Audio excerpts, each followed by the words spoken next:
Hello students, welcome back again in science class. और आज हम स्टार्ट करने वाले हैं हमारा chapter number 4, heat and temperature, ऊष्मा और तापमान। तो स्टार्ट करते हैं इस चैप्टर को जनरल इन्फॉर्मेशन से। It is commonly seen that when two objects, one hot and one cold, are kept in open और in contact with each other, the former cools down and the latter gets heat up.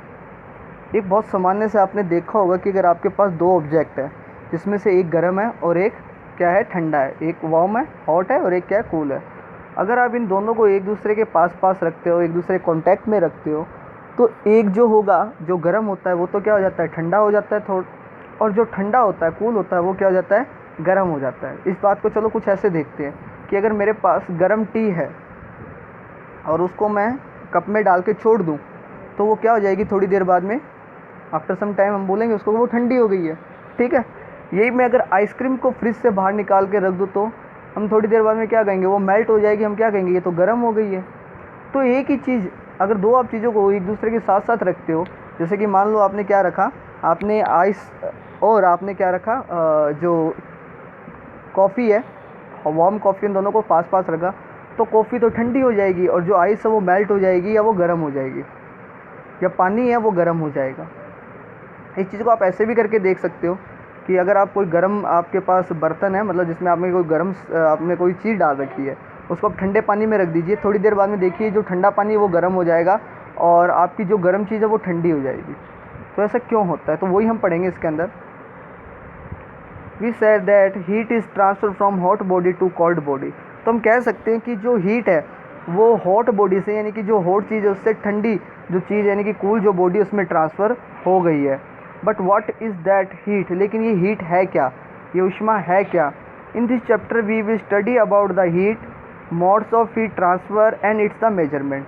तो इस chapter में हम heat के बारे में पढ़ेंगे, mode of heat transfer, heat किस प्रकार से ट्रांसफ़र होती है उसके हम मोड्स के बारे में पढ़ेंगे, एंड इट्स द मेजरमेंट, और हम इसका मेजरमेंट कैसे करते हैं, इसका माप कैसे लेते हैं, तो वो भी हम पढ़ेंगे। ओके, तो स्टार्ट करते हैं हम हीट से। Heat is a form of energy. Heat actually में एक ऊर्जा का ही एक रूप है, which causes the sensation of hotness and coldness, जिसके वजह से हमें गर्म या ठंडा क्या होता है, महसूस होता है। तो ऊष्मा एक प्रकार की ऊर्जा है जिससे हमें गर्म या ठंडा होने का एहसास होता है। कोई चीज़ गर्म या ठंडी है वो हमें एहसास होती है हीट की वजह से, जो कि एक एनर्जी या ऊर्जा का रूप है। It flows from a region of higher temperature to region of lower temperature. और हीट हमेशा ही हाई टेम्परेचर रीजन से, यानी कि जहाँ पर ज़्यादा तापमान है, वहाँ से जहाँ पर कम तापमान है, यानी कि लो टेम्परेचर है, उसकी तरफ क्या होती है, ट्रांसफ़र होती है। If heat is added to a substance like when you boil water on a stove, then it become hot. If heat is added to a substance like when you boil the water on a stove, then it become hot। तो अगर आप किसी चीज़ में heat को क्या करते हो, add करते हो, मतलब उसको गर्म करते हो, जैसे कि आपने वाटर को बॉईल किया स्टोव पर, तो आपका जो वाटर जो होता है वो भी क्या हो जाता है, बिकम हॉट, वो भी क्या बन जाता है, बाद में गर्म हो जाता है। ठीक है, when a body is heated it's energy increase. जब कोई भी वस्तु या कोई भी चीज़ गर्म होती है, हीटेड होती है, इट्स एनर्जी इंक्रीज, तो इसकी एनर्जी जो होती है वो बढ़ जाती है। And when it cooled it's energy decrease, और जब ये ठंडी होती है तो इसकी एनर्जी क्या हो जाती है, डिक्रीज हो जाती है। Heat is measurement by the change in the degree of hotness और coolness is produce in bodies.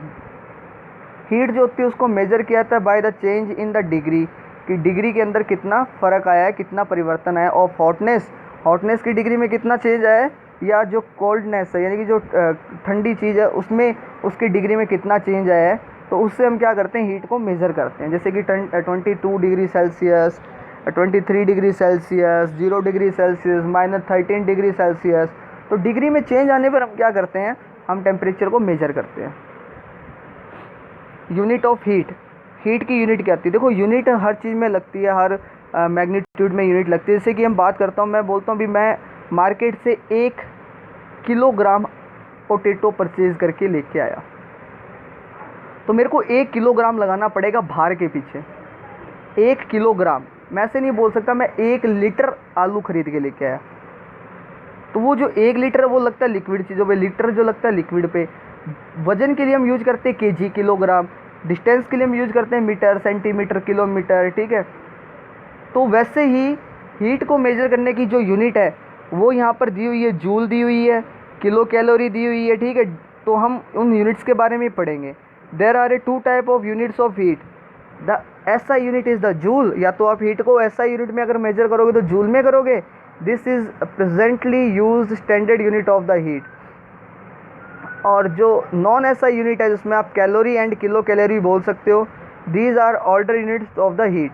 तो एसआई यूनिट जो जूल की है वो तो क्या है, नई और अभी यूज होने वाली, अभी प्रेजेंट टाइम में यूज हो रही है वो यूनिट है। कैलोरी और किलो कैलोरी पुराने टाइम से यूज में आने वाली यूनिट है और अभी भी यूज होती है। आप बहुत जगह आपने सुना होगा कैलोरी बर्न करना, तो वो कैलोरी बर्न करने का मतलब होता है एनर्जी को बर्न करना हो, ठीक है। अब हम रिलेशनशिप पढ़ लेते हैं। 1 किलो जूल में कितने जूल होते हैं, तो 1000 जूल होते हैं।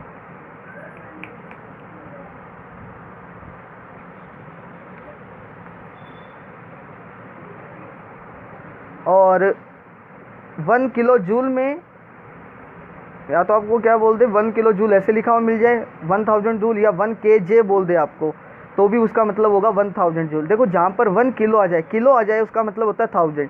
जैसे किलोग्राम तो 1000 ग्राम, किलोमीटर तो मतलब 1000 मीटर, तो किलो जूल मतलब 1000 जूल। किलो कैलोरी मतलब 1000 कैलोरी, या इसको 1 kcal भी बोल सकते हैं। And 1 calorie is equal to the 4.184 joule. एक कैलोरी में 4.184 जूल होते हैं।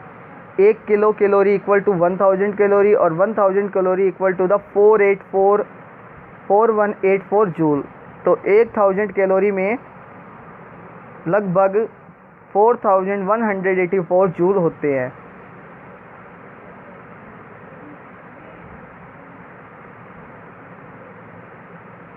नेक्स्ट है conversion of heat into the other form of the energy. Heat का अदर एनर्जी फॉर्म में बदलना या दूसरे ऊर्जा के रूप में बदलना। Heat is converted into the mechanical energy, for example steam engine pull up train.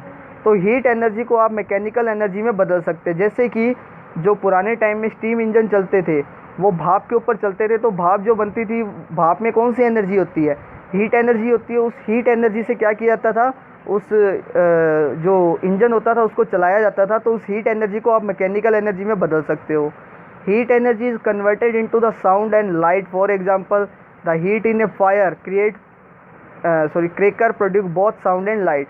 Heat energy जो होती है वो कन्वर्ट हो जाती है, उसको कन्वर्ट कर सकते हैं साउंड एंड लाइट एनर्जी में। जैसे कि अगर आपने फायर क्रेकर जो होते हैं उनको आप जलाते हो तो उसमें से रोशनी भी निकलती है और साथ में से साउंड भी निकलता है।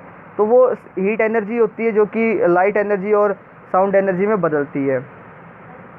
इफ़ेक्ट ऑफ हीट, हीट के इफ़ेक्ट क्या होते हैं, तो हीट के इफ़ेक्ट और ये जो नेक्स्ट जो पॉइंट है हम ये अब नेक्स्ट वीडियो में पढ़ेंगे। तो आज के लिए इतना ही काफ़ी है। Thank you.